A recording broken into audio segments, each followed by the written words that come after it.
Hola, muy buen día. Agradecemos mucho que estén siguiendo este programa, este canal.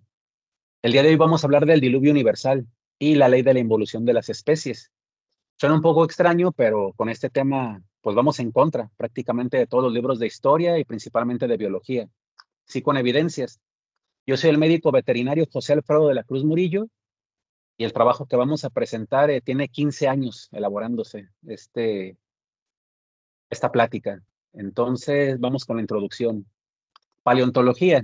Ustedes saben que la paleontología prácticamente habla de dinosaurios o se dedican los paleontólogos a encontrar huesos por ahí enterrados para determinar qué tipo de animal es al que pertenecen y es muy interesante.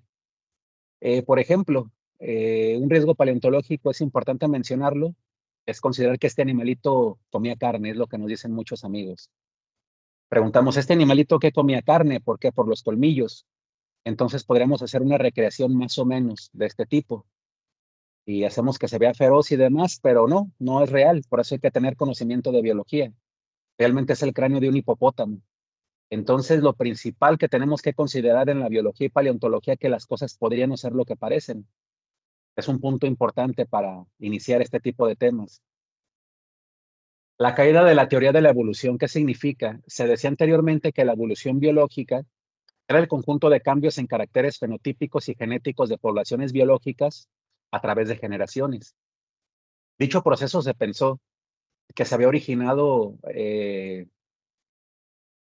a partir de diversas formas de vida existentes sobre la Tierra, a partir de un antepasado común.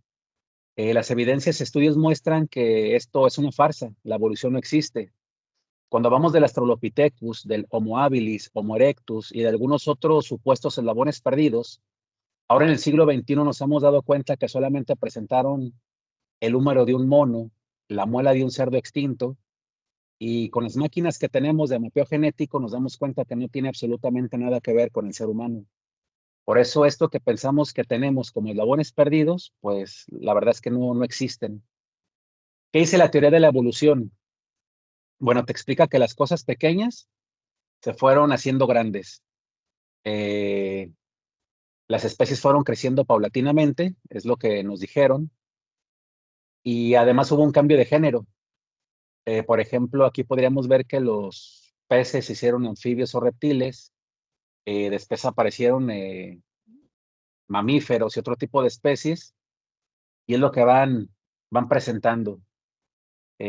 Número uno, te dicen que fueron creciendo. Número dos, que cambiaron de género. Y número tres, que mejoraron sus capacidades biológicas con el tiempo. Que todo ha estado siendo mejor conforme a los miles de millones de años. Pero vemos que eso, pues no es lo que realmente tenemos como evidencia paleontológica. Vamos a avanzar en esa parte para explicarlo mejor. Los árboles genealógicos realmente son una mentira confesada en cuanto a este tipo de especies. Los árboles genealógicos que adornan nuestros libros de texto se basan realmente en la inferencia. Vienen de la mente humana y no de evidencias fósiles. Eso nos menciona un libro en 1977. Una persona lo confesó abiertamente. Abajo nos ponen algunos monitos como el lémur, después especies de monos más grandes hasta que aparece un ser humano. Pero estas mismas personas pueden o lo han confesado, que es una inferencia humana, un pensamiento. ¿Cuál es el problema que tenemos? Se nos dice que las cosas pequeñas se fueron haciendo grandes y que los pequeños monos en algún momento se hicieron seres humanos. En cuanto a la evidencia que tenemos, el Gigantopithecus en 1956 encontró la primera mandíbula. Sabemos ahora que fueron orangutanes de 300 que llegaron hasta 540 kilos, dice alguna literatura. Entonces no puedo pensar que esos pequeños monos hicieron hombres, sino que los monos gigantes realmente han perdido tamaño. Ese Gigantopithecus de entre 300 a 500 kilos, hoy solamente es un orangután de 90 kilos. Por ello, en vez de hablar de evolución de las especies, estamos presentando hoy la involución de las especies, la pérdida de tamaño de capacidades. No solamente hablando de los monos. El megalodón sabemos que es un tiburón gigante, incluso se han hecho muchas películas recientemente, a la gente le gusta ese tipo de temáticas de tiburones que se comen a la gente. Y el megalodón es este tiburón gigante que ya desapareció. o propiamente no desapareció, sino que se hizo más pequeño. Es considerado uno de los mayores y más poderosos depredadores en la historia de los vertebrados y se estima que existieron ejemplares de hasta 18 metros. Hoy los tiburones blancos apenas están entre los 3 y los 6 metros, para que nos demos una idea de cuánto tamaño han perdido. Gigantopithecus, un orangután gigante. Megalodón, un tiburón gigante. Alce irlandés. Se le llama alce irlandés porque principalmente sus fósiles se han encontrado en Irlanda. Podemos ver que un alce, un venado puede ser de gran tamaño, pero el alce irlandés realmente tiene proporciones gigantescas. Fue el mayor cérvido de la historia. Sus astas o cuernos miden de hasta 3.5 metros de punta a punta y se ha encontrado en Europa, Asia y platicamos que principalmente en Irlanda. Entonces, si hablamos de alces, tiburones y monos, eran gigantes, como en este caso vemos al unicornio siberiano y esto es un rinoceronte. Veamos el tamaño que han perdido y es un animal gigantesco. Vemos el cuerno y el tamaño del cráneo y es impresionante el tamaño que llegan a tener. Es cierto, un unicornio siberiano pues es gigantesco y no se compara con un rinoceronte actual. Han perdido mucho tamaño. Comentamos que son evidencias fósiles lo que estamos presentando para demostrar la involución de las especies. Aves del terror. Es normal que les llamen aves del terror por los tamaños que tienen, pero considerando que estos animales coexistían, pues no se producía un terror de ningún tipo. Se les llama así por esas dimensiones descomunales. Son aves que vivieron antes del diluvio universal y estaban entre el metro y los 3 metros de altura. Ahí lo comparamos con un automóvil y con un ser humano actual. Descubrieron los restos de una nutria gigante de hasta 200 kilos. Podemos ver la comparativa abajo a la derecha de una nutria actual, la silueta, y vemos que pues prácticamente no tiene comparación esa nutria antediluviana o prehistórica. El Quetzalcoatlus, llamado así por la deidad azteca Quetzalcoatl, la serpiente emplumada, y es uno de los mayores animales voladores conocidos de todos los tiempos. El problema biológico que tenemos aquí es la mala representación de este fósil. Si bien sí existió porque se tienen los huesos y se tienen esqueletos completos, si vemos la postura está forzada, lo inclinan hacia el frente para que se apoyen las alas, las cuales se quebrarían, no sería posible que cargara ese peso, y con el tamaño del cráneo y del cuello no podría volar ese animal como lo están presentando, con esa piel de reptil. Por eso sabemos que ese animal tendría que tener plumas. Si usted al Quetzalcoatl lo corrige en la postura, recogiendo el cuerpo hacia abajo y las alas hacia atrás, con las plumas que debería de haber tenido para volar, lo que estamos viendo es que el Quetzalcoatl realmente era un pelícano antediluviano. Entonces es interesante el trabajo paleontológico que se puede hacer porque no se ha hecho muy buen trabajo con algunas especies. Megaterio es un mamífero antediluviano, 6 metros de altura y es un perezoso. Los tenemos aquí cerca de Veracruz y Yucatán. En México se han estado extrayendo, por supuesto, de por debajo del suelo. Y vemos que, pues afortunadamente ya no hay perezosos de 6 o 7 metros. Es el tamaño que han estado perdiendo los megaterios. Hesperornis, 1,80 m, fue descubierto en el siglo XIX y se ha encontrado en Norteamérica, desde Kansas hasta Canadá, también en las aguas del estrecho de Turgay, cerca de Siberia. Vemos que aquí le faltan las alas. Es común que cuando un animal se muere o se pudre en el agua, se puede perder los brazos o las alas porque están sujetos con un cinturón sarcosis, un cinturón de músculos. Y pues imagínense ver una gaviota de ese tamaño en la playa, 1,80 m. El águila de Haast es un género y especie de águila extinta y alguna vez habitó Nueva Zelanda. Es cierto que un águila arpía, un águila real son de las águilas grandes, pero este animal es realmente gigante. Cualquier animal que presenten como prehistórico, siempre la característica que va a tener es el gigantismo. El arquelón o archelón es un género extinto de tortuga, medía hasta 4.6 metros de longitud y principalmente se encontró en América, los restos. Aquí en este caso vemos que un pie no se pudo recuperar, por alguna razón se perdió, pero afortunadamente tenemos el caparazón, el plastrón, 3 de las 4 patas y el cráneo. Sarcosuchus imperatur, es un cocodrilote, es eso, y fue descubierto por primera vez en 1947. La paré en un paleontólogo francés, estuvo trabajando con él y encontraron algunos dientes cónicos en un principio. En 1966, Taquet llamó a esta criatura Sarcosuchus imperator, y no es más que eso, es un cocodrilo gigante. Podemos comparar cómo medían hasta 12 metros o casi 12 metros con unos 6.5 metros ahora los más largos. Es el tamaño que ha perdido esta especie. Y vemos que hay una mala representación en algunos museos. Por ejemplo, esta imagen de aquí presenta una titanoboa. Es una titanoboa que pesó 1,130 kilogramos, se estima, hasta 14 metros de largo. Y bueno, esta culebra gigante, por lo menos en este caso, están poniendo en esta representación museística cómo se está tragando, se podría tragar un cocodrilo de un solo bocado. El problema es que si estamos presentando un cocodrilo prehistórico antediluviano, una serpiente antediluviano gigante, pues vemos que no coincide.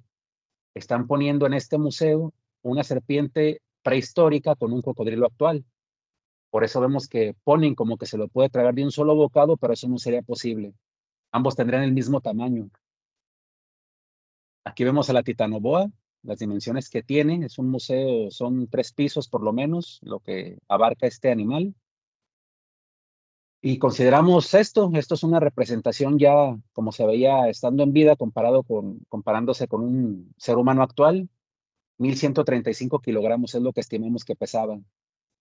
Tigre dientes de sable. Hay especies que se han recuperado. Aquí en Guadalajara tenemos una, ahí en el Museo de Paleontología del Parque Agua Azul, a espaldas.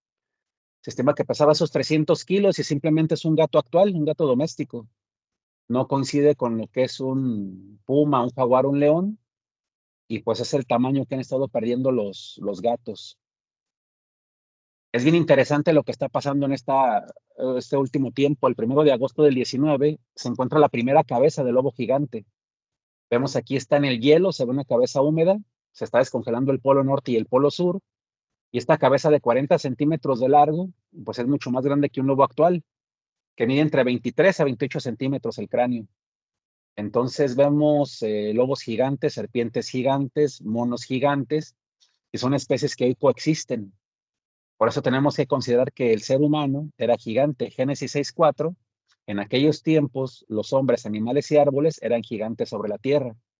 El arctoterio, si bien los osos siguen siendo grandes, este es un animal que debe de haber medido 3.3 metros de altura por lo menos y alcanzaba casi las 2 toneladas de peso.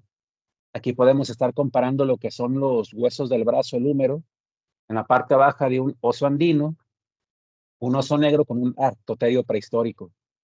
Entonces, pues afortunadamente para nosotros, un oso de ese tamaño ya no existe. Interesante, en marzo del 2007 se encuentran canguros gigantes.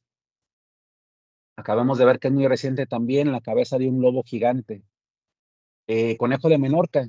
Podemos ver el tamaño que han perdido los conejos y vemos, repetimos, la mala representación que se hace por algunos dibujantes paleontólogos, porque aunque están poniendo un conejo real junto a un conejo prehistórico con uno actual, pues vemos que las orejas están muy cortas. Entonces tendrían que alargar en este caso las orejas para que coincida con el animal o ente biológico que estamos presentando, al igual que Quetzalcóatlus tendría que representarse con alas, con plumas, perdón. En ese caso, para que cuadre biológicamente con la realidad. Se encuentran pingüinos gigantes, 15 de agosto del 2019. Podemos ver este pingüino que es casi del tamaño de un ser humano, comparado con algunos pingüinos actuales. Todas las especies, tenemos la evidencia paleontológica, han perdido tamaño. Algunos casos de los más exagerados, el 3 de diciembre del 2019 se encuentra un armadillo gigante. Este gliptodonte pesa 1 tonelada, que es del tamaño de un vehículo, de un Volkswagen, 2 metros de altura, y podemos compararlo abajo a la derecha con un armadillo actual. Elena White en el libro de Patriarcas y Profetas explica, capítulo 7, detalles además del diluvio, cómo se han perdido mucho el tamaño de los animales, que dice Elena, eran muchas veces más grandes que el tamaño actual. Tenemos un entelodón, pues es eso, es un cerdo, un jabalí extinto, y vemos cómo, aunque un jabalí puede tomar buen tamaño, pues el entelodón prácticamente era gigantesco. Vamos aquí como, pues prácticamente puede medir lo mismo, más que un ser humano, 1,80 m de alto. La cabeza, pues bueno, tenía esa cabeza de cerdo con enormes dientes y ahí los tenemos en los museos el día de hoy. León gigante, 28 de marzo del 2018. El periódico Excelsior lo publica. Este cráneo es el primer indicio de la existencia de una población de leones gigantes. Señalaron los especialistas de un artículo publicado en el Journal de Paleontología. Es muy interesante que estamos viendo recientemente pingüinos gigantes, leones gigantes, lobos gigantes, que hace poco tiempo no considerábamos que existieran. Job 9:6 nos dice, él remueve la tierra de su lugar y hace temblar las columnas. Y llama la atención que este mamut se congeló tan rápido que tenía hierba fresca en el estómago. Entonces nos dicen los propios paleontólogos que ningún congelador humano puede hacer eso, congelar instantáneamente a un ser vivo. Si bien sabemos que los elefantes el día de hoy son grandes, vean este mamut de Hungary, es realmente gigantesco. Entonces es para meditar un poco el tamaño que se ha estado perdiendo. Giganotosaurus es uno de los mayores terópodos conocidos. Se cree que llegaba hasta los 13 metros o un poco más, pero lo podemos comparar con estos cráneos de iguana o de reptiles. Prácticamente es el mismo cráneo. Para darnos idea de esos animales gigantes que llamamos dinosaurios, dinosaurio me gusta la palabra, lagarto terrible, es acuñado hace unos 150 años. Por ahí alguna persona que estudia teología o está en la iglesia con nosotros hace un tiempo me marcó por teléfono y me decía, oiga hermano, es que no encuentro la palabra dinosaurio en la Biblia. Le dije, bueno, es que la palabra dinosaurio no la va a encontrar porque la Biblia se había terminado de escribir y siglos después se acuñó el término dinosaurio, pero aparecen implícitos en Génesis 6:4 cuando nos explica que los entes biológicos eran gigantes. Podemos ver aquí esos, pues, lagartijas, esos dinosaurios, esos reptiles, que seguro que eran gigantes, tenemos los huesos hoy, pero pues han perdido muchísimo tamaño. Hoy usted lo puede comprar en una tienda de mascotas, ese dinosaurio. Vemos entonces eso. Richard Owen acuñó el término dinosaurio en la reunión anual de la Asociación Británica para el Progreso de la Ciencia en 1841. Elena nos dice en el capítulo 7 de Patriarcas y Profetas, había muchos gigantes, hombres de gran estatura y fuerza, renombrados por su sabiduría, hábiles para proyectar las más sutiles y maravillosas obras, pero la culpa en que incurrieron al dar rienda suelta a su iniquidad fue proporcional a su pericia y habilidades mentales. Algunos amigos nos han dicho, bueno, ¿y los huesos de esos gigantes dónde están? Bueno, por ejemplo, este está en el Museo de Monteblanco. Tenemos la información de que lo encontraron en Turquía y por alguna razón se exhibe hoy en Estados Unidos. Podemos ver ahí en la parte media de una persona que está posando. Y efectivamente, Elena White nos dice que Adán medía un poco más del doble que los hombres actuales. Y si realmente tomamos ese fémur real que está exhibido en un museo en Estados Unidos, pues sí sería un ser humano más o menos de 4 metros de altura. Entonces sí tenemos huesos, pero es algo que no sé por qué no se da más difusión. No podemos esperar que en las escuelas primarias o secundarias la profesora enseñe esto, porque bueno, lo normal es que esas profesoras, lo digo con todo respeto, no saben que esto existe y a veces, hay que decirlo abiertamente, los profesores les pagan por enseñar mentiras en muchos casos. Hay un sistema educativo, hay un programa al que se tienen que apegar y la profesora o el profesor considere o no correcto eso, es algo que tienen que ver en clase. Por eso nos toca mucho en casa y en las iglesias estudiar la verdadera ciencia. El carbono 14, un joven me decía alguna vez, ¿sabes qué? Es que lo que estás enseñando es falso porque dices que la Tierra tiene unos 5,786 años y esos dinosaurios tienen 32 millones de años o no sé cuántos millones de años, nos decía el joven. Le preguntamos, muy bien, ¿cómo lo mides? Lo mido con el carbono 14, me contestó. Y le dijimos, tú sabes que el carbono 14 mide unos 5,730 años, entonces, ¿cómo tú mides 65 millones de años con algo que mide unos 5,000 años? ¿Qué es el carbono 14? Es un isótopo radioactivo del carbono descubierto el 27 de febrero del 1940 por Kamen y Rubin. Su núcleo contiene 6 protones y 8 neutrones. Libby determinó su valor por el periodo de semidesintegración o semivida de unos 5,568 años. Determinaciones posteriores por la Universidad de Cambridge produjeron un valor de unos 5,730 años. Entonces, considerar que el carbono 14 mide millones o miles de millones de años no es científico, mide muy poco tiempo el carbono, estamos hablando de unos 5,000 años.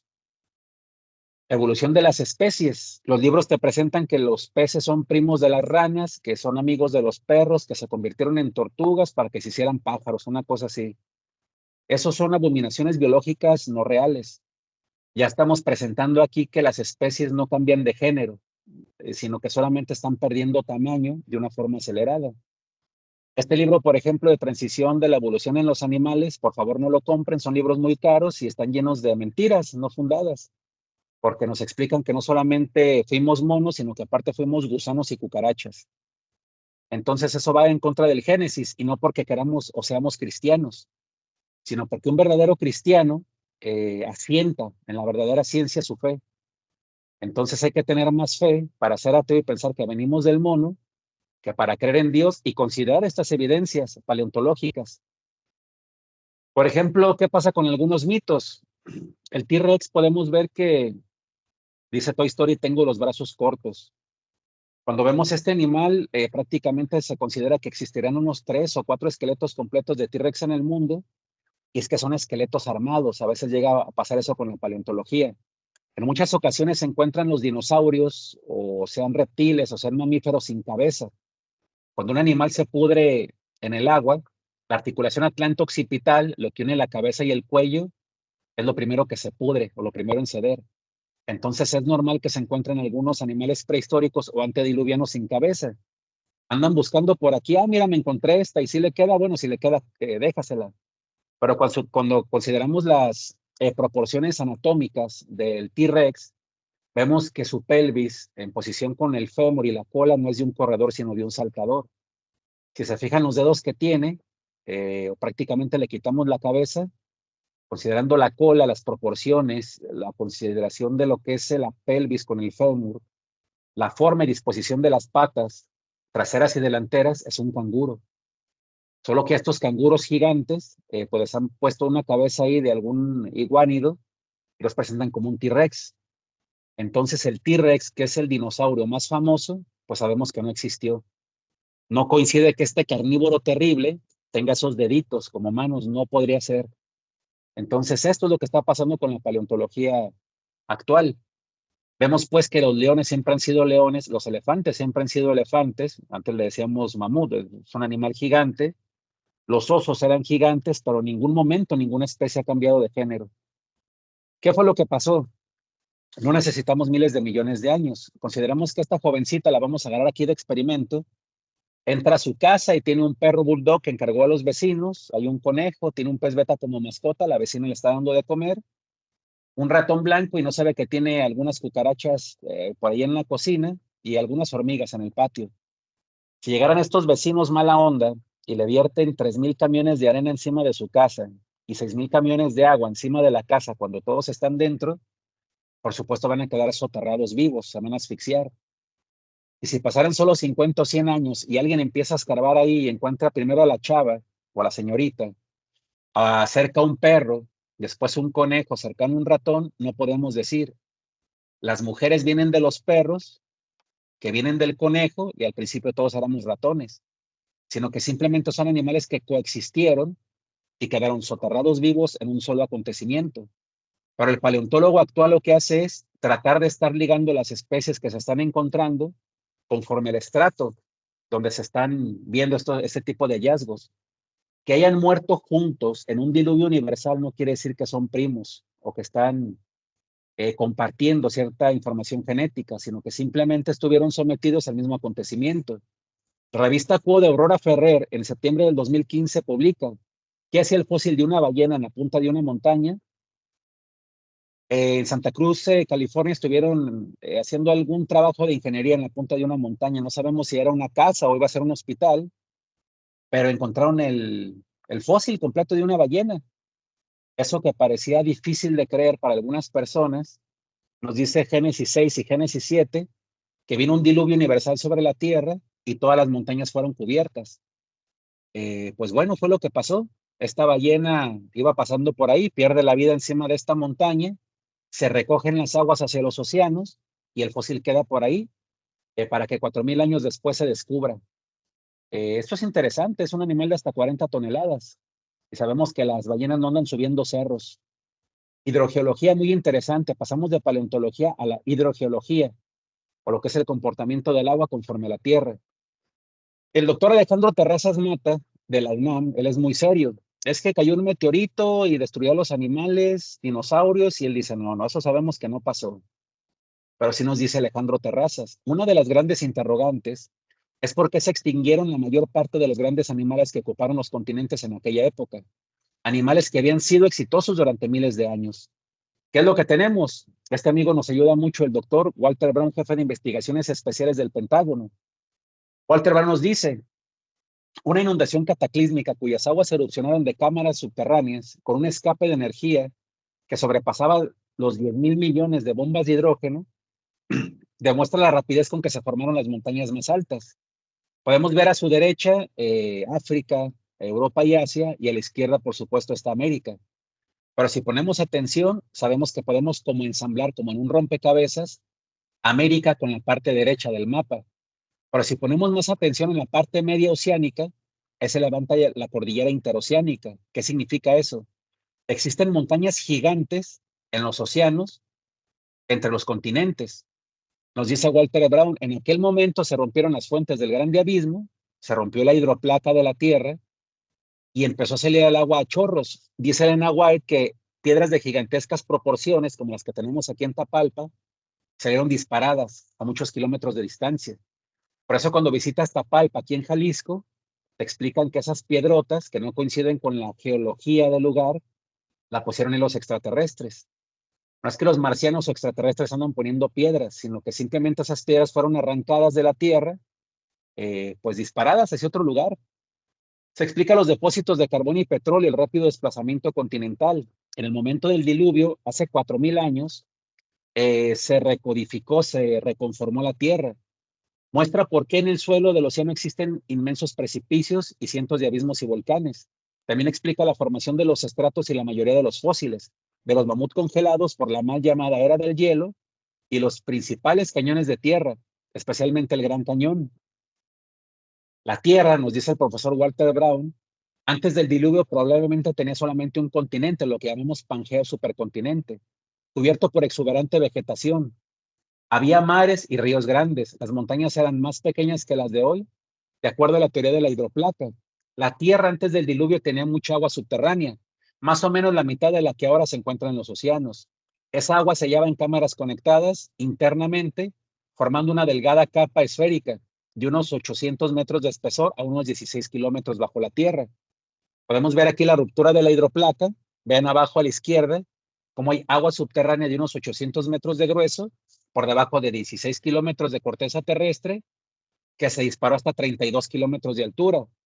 Cuando esa agua llega a la estratosfera, cae en microcristales de hielo.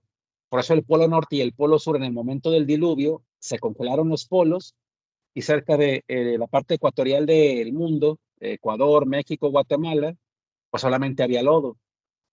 Una creciente presión de agua subterránea expandió la corteza. Más o menos se hizo una grieta que avanzaba hasta 5 kilómetros por segundo y eso rajó prácticamente todo el planeta Tierra. La Biblia dice que todas las fuentes del abismo se reventaron en Génesis 7:11. Eso es geofísica o hidrogeología. Describe estos acontecimientos de hace 5,000 años, los cuales podemos unir ahora científicamente.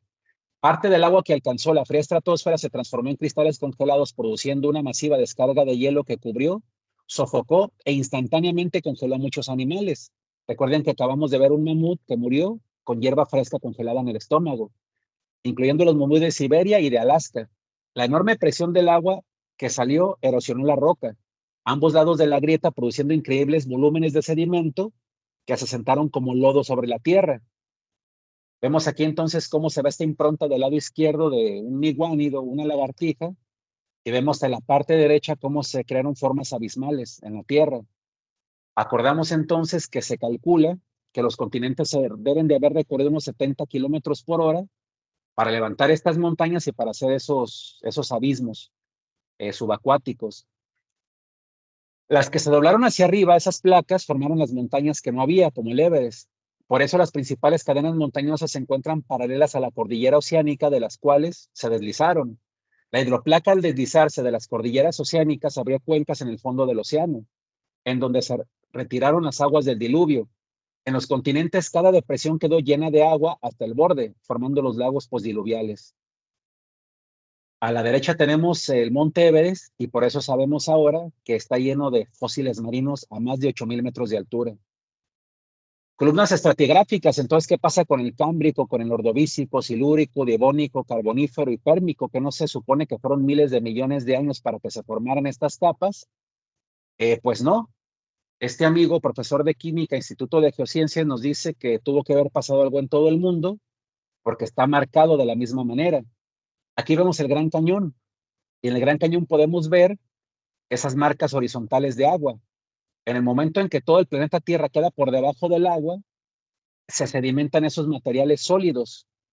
En algún momento se recogen las aguas hacia los océanos y como cuando una pecera está perdiendo agua en el mes de marzo, de abril, porque hace mucho calor, de esa manera el planeta Tierra en sus diferentes montañas y cordilleras está marcado de forma horizontal por el deslavamiento que produjo esa agua. Génesis 7:22 nos dice, todo lo que tenía aliento de vida, lo espíritu en la tierra, todo murió. Ya era demasiado tarde para los antediluvianos y pues ya no pudieron subir al arca. Vemos que esto no es un mito. Tenemos evidencia geofísica, paleontológica, mapas medibles e incluso hay unas narrativas multiculturales muy interesantes. El Códice Mendocino presenta el diluvio universal. Vemos aquí abajo, en un óvalo rojo, cómo se presenta lo que es el diluvio universal. Esto es interesante. Llegan los españoles a América, permiten que los flacuilos hagan algunos códices mesoamericanos y ellos, por voluntad propia, marcan el diluvio universal en ese cuadro. Si salimos de México y vamos hasta la India, tenemos el diluvio hindú. El diluvio universal hindú se encuentra en varias fuentes diferentes.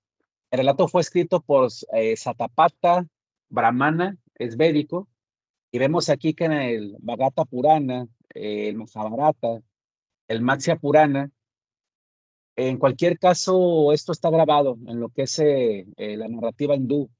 ¿Qué nos dice esta narrativa del diluvio universal según la India? Allí vivía en la antigüedad un hombre santo llamado Manu, quien por penitencia y oraciones había ganado el favor del Señor de los cielos. Se comenta que, según en la India, Manu se salvó junto con otras 7 personas. Y curiosamente son las 8 personas que menciona la Biblia que fueron salvos durante el diluvio universal. Sharma y Yapeti. Por su parte vemos esto, pues, que Cam, Sem y Jafet eran hijos de Noé. Entonces tienen sus paralelos en la India. La lámina 74 del Códice de Dresde, aunque es de la cultura maya, hoy lo tienen en Dresde, Alemania, muestra el diluvio universal. Vemos que la serpiente de la maldad llegó hasta el cielo. Vemos aquí a Itzamna, que está tirando agua sobre la tierra, su señor o su dios. Y vemos a Kimil, la serpiente antigua, vestido de negro, que está sufriendo los embates del diluvio. Curiosamente, Itzamna aparece físicamente e Itzamna aparece aquí como un águila. Esa águila está golpeando la cabeza de Kimil, la serpiente antigua, porque viene un diluvio a la tierra. Página 74, lámina 74 del Códice de Dresde. Es la única página que está llena de un tinte rojo. Consideramos que es por la sangre que se derramó. Prácticamente casi todos los hombres murieron en la tierra. ¿Qué tenemos en la arqueología? En Yonaguni, Japón, Graham Hancock nos dice, la construcción de una estructura tan grande como esta requiere de un nivel de organización y planificación que los historiadores no están dispuestos a aceptar que existió. Esto obliga a revisar toda la historia. ¿Qué encontraron en Yonaguni, Japón? Escalones gigantes de una estructura gigante por debajo del océano. Vemos aquí a pequeños buzos por debajo a la derecha y pues un turista, un guía de turistas por ahí alguna vez bajó a algunos amigos a explorar para ver pececitos. Cuando encontró esto, se fue corriendo a la Universidad de Okinawa en Japón para llevar expertos.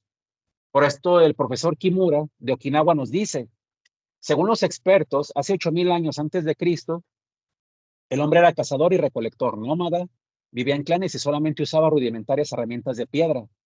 Pero esos datos no concuerdan con las evidencias que estamos encontrando. Son piedras gigantes que forman escalones y figuras geométricas que parece que están cortadas con rayo láser o con sierra diamante. Elena White nos dice que los antediluvianos no tenían herramientas como las que tenemos actualmente porque no las necesitaban. Para mí sigue siendo la verdad una duda cómo hicieron eso, pero lo hicieron, al punto de que ahí está. Robert Scotch se une a la plática y nos dice, en mi opinión es considerable que haya existido antiguas civilizaciones relativamente sofisticadas, que aún desconocemos y que se extinguieron o se derrumbaron antes de existir las primeras civilizaciones que conocemos, hacia el 3500 antes de Cristo. Vemos que estos científicos pues no son populares porque están yendo contra los libros tradicionales de historia. Aquí Graham Hutton nos lo dice más directo. La arqueología es actualmente una ciencia muy limitada porque centra su atención exclusivamente en las cosas encontradas en la superficie seca de la Tierra. Tenemos que estudiar las grandes áreas donde pudieron haber vivido seres humanos antes de la gran inundación. Graham Hutton nos dice, vamos a ver cómo estuvo la Tierra antes del diluvio universal. Son muchachos que andan por ahí, recomendamos mucho Yonaguni, Japón, de History Channel. Usted se mete a YouTube, te va a encontrar Yonaguni, Japón. Algunos arqueólogos todavía querían decir que esas eran formaciones accidentales en la piedra, ignorando la geometría que tienen, y gracias a Dios encontramos esta imagen que se ve un ser humano labrado sobre la piedra con un gran mascarón, algo parecido como un penacho apache. Cuando vemos ojitos, nariz y boca, eso no se forma naturalmente. Entonces vemos arqueólogos incrédulos y arqueólogos expertos que siguen buscando evidencias de lo que realmente pasó en la Tierra. ¿Qué pasa en Sacsayhuamán, Perú? Tenemos piedras de hasta 200 toneladas unas encima de otras, igual cortadas como con sierra diamante o rayo láser. Cuando Garcilaso de la Vega llega, un español, a lo que es el actual Perú, junta a un grupo de nativos y le pregunta cómo hicieron esto. Porque piedras tan gigantes, por supuesto, el ejército español, ayudado de algunos personas étnicas, pues no podrían mover ni de broma este tipo de piedras. Los peruanos que estaban siendo colonizados en ese momento dijeron, esas piedras gigantes ya estaban aquí, pero nosotros pusimos esas piedras chiquitas para terminar las paredes. Por las grandotas no sabemos quién las puso. Garcilaso de la Vega nos dice, es imposible imaginar las proporciones de este esfuerzo hasta que lo ves. Después de un laborioso estudio y examen detenido de las piedras utilizadas en la construcción, uno no puede evitar creer que la hechicería debe de haber estado involucrada en el proceso de construcción. Todo este puño de muchachos seguramente son brujos, es en lo que se quedó el Garcilaso de la Vega. No consideró que los antediluvianos son los que hicieron este tipo de paredes. ¿Qué pasa en Teotihuacán, México? Teotihuacán significa ciudad de los dioses. Vemos que los escalones son muy incómodos para las personas en la actualidad por la alzada y la huella que tienen, porque son personas muy altas las que lo hicieron y no son para nosotros. La antropometría de las escaleras ideales son de una huella de 35, 37 centímetros con una contrahuella o alzada de 20 centímetros. Y estas escaleras no tienen esas proporciones porque no fueron hechas para nosotros. ¿Qué pasa en Giza? Pasa lo mismo en Egipto. Tienen hasta estas pirámides hasta 146 metros de ingeniería con más de 6,000 hectáreas de simetría o cimentación perfecta con roca nivelada, más de 1,000 rocas al fondo tan pesadas como un auto y 130 bloques de granito movidos a más de 800 kilómetros, que es la distancia de Guadalajara a Monterrey. Cada bloque pesa 70 toneladas, lo que es el peso de 26 elefantes elevados hasta 64 metros de altura. Túneles perfectos en rectitud y corte. Más de 2 millones de trozos de roca posicionados con forma perfecta, dirigidos hacia el norte. Por eso vemos que hay unos egipcios tardíos que llegaron a poblar ese lugar de las pirámides y algunos egipcios que no conocimos que fueron antediluvianos. Gobekli Tepe pasa lo mismo. Jeffrey Rose nos dice, un experto arqueólogo, ¿cómo consiguió un pueblo que aún no había desarrollado la agricultura planificar, construir algo como esto? Es como descubrir que un niño de 3 años ha construido el Empire State con su juego de arquitectura. ¿De dónde sacaron la mano de obra, la tecnología y la organización? ¿Cómo lo hicieron? Usted a Jeffrey Rose no le puede convencer que viene del mono. Usted dice, es que venimos del changuito y él te dice, no me vengas a decir que los changuitos hicieron esto, por favor, porque hoy no tenemos grúas como para mover esto. ¿Quién lo hizo? No sabemos si está Gobekli Tepe, mis favoritas. Los trilitones de Baalbek, ven estas monstruosidades de piedra. Hoy están en Líbano y es un lugar turístico. Pueden ponerlo ahí en YouTube y van a sacar muchos videos por ahí. Son losas de 1,200,000 kilos. Mide 25 metros de largo, 8 metros de ancho y 5 metros de alto. Aunque hayan sido gigantes de 4 metros, yo no tengo ni idea cómo hicieron esto. Yo ocupo gigantes de 32 metros, no de 4 metros. Pero las piedras están. Lo más pesado que podemos mover hoy con una grúa, para considerar qué está pasando aquí, es un transbordador espacial que pesará unos 150,000 kilos. Entonces, piedras de 1,200,000 kilos, ¿cómo es que las movieron? Lo que podemos mover hoy apenas es el octavo del peso de los tritones de Baalbek. Hoy no podemos moverlas y menos colocarlas con tanta precisión. Hoy no podemos hacer esto. Vamos a Laos, llanura de las jarras. Oiga, disculpe, ¿y estas jarras gigantes de dónde salieron? Pues no sabemos, ya estaban aquí. Los niños van a jugar ahí, solo les decimos que tengan mucho cuidado para que no se partan la cabeza. Se trata de un área que contiene miles de jarras que están esparcidas por el suelo de la llanura de, es poco difícil ahí, Xieng, Kowang o algo así, en las tierras altas del norte de Laos, la principal cadena montañosa de Indochina. Son jarras que pesan hasta 6,000 kilos con unos 3 metros de alto. Las leyendas locales afirman que hace mucho tiempo una raza de gigantes habitó esta zona. Gigantes en Laos, los Kinametsin gigantes de México, gigantes en Baalbek, Líbano, gigantes en Egipto, gigantes en Japón, Yonaguni. Aquí está, mire, historia de México, los Kinametsin, una raza de gigantes. Las crónicas de los evangelizadores de la Nueva España, historiadores novohispanos, cuentan que en tiempos remotos hubo gigantes en lo que se conoce como México. ¿Qué fue lo que pasó aquí? Sabemos por estas evidencias paleontológicas que el hombre llegó a medir hasta 4 metros de altura. Pero cuando los hombres empezaron a perder tamaño, tal vez hablando que ya medían 2 metros, 1,80 m, todavía había algunos muchachos por ahí de unos 3,10 m o 3,20 m. ¿Cómo lo sabemos? Porque los mismos Kinametsin gigantes de México son un equivalente al filisteo Goliat. Vemos que David y Goliat tuvieron ahí una pelea, y aunque David pues ya era un muchacho más actualizado, todavía por alguna razón había algunos pueblos que mantenían personas gigantes en sus ejércitos. No es algo que se inventó la Biblia, es algo que, pues, paleontológicamente hoy tenemos huesos en exhibición en el Museo de Monteblanco y que también eran los mexicas o aztecas. Los primeros habitantes de la Tierra, dice Elena White, recibieron sus instrucciones del Dios infinito, que había creado el mundo. Los que recibieron su conocimiento directamente de la sabiduría infinita no eran faltos de conocimiento. Hay en la actualidad muchas invenciones y adelantos y máquinas para ahorrar trabajo que los antiguos no tenían, porque no las necesitaban. Antes del diluvio, los hombres vivían varios centenares de años y la persona de 100 años era considerado muy joven. Esos hombres que vivían tanto tenían mentes sanas y cuerpos sanos. Llegaban al campo de acción entre los 60 y los 100 años, la edad promedio en que aquellos que viven más en la actualidad ya han representado su parte en el breve lapso de la vida y han salido del escenario. ¿Dónde lo encontramos? En Patriarcas y Profetas, capítulo 7. Usted lo puede leer gratis en Google. Si no tiene el libro, puede leerlo ahí sin pagar un peso. ¿Qué encontró Ron Wyatt? Estas falanges. Es la mano de Ron Wyatt comparado con huesos humanos de los dedos de la mano.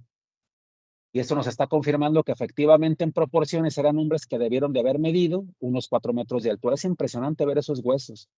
¿Dónde lo veo? Si usted vive en Texas o tiene pasaporte, visite el Museo Ron Wyatt en Estados Unidos, además del Museo de Monteblanco. Es que los dinosaurios y los seres humanos están separados por miles de millones de años. Pues no. Vemos aquí que hay huellas de hombre y huellas de lagartos grandes en un lodo fresco. Elena White también nos explica que en el momento del diluvio, animales y hombres luchaban para llegar a las partes más altas para escapar del agua. Por eso vemos aquí cómo primero pisó un hombre y después pisó una lagartija gigante, seguramente escapando de las aguas los dos. Piedras de Ica en Perú. Esto es súper impresionante, lo que presentamos como un quetzalcóatl sin plumas. Sabemos que esta piedra es real porque es un quetzalcóatl o pelícano que tiene plumas. Eso es impresionante. Hoy en los museos lo representan sin plumas, con piel como de reptil o serpiente. Pero esta piedra de Ica es un ser humano volando encima de un pterodáctilo o pelícano. Y vemos también seres humanos encima de triceratops.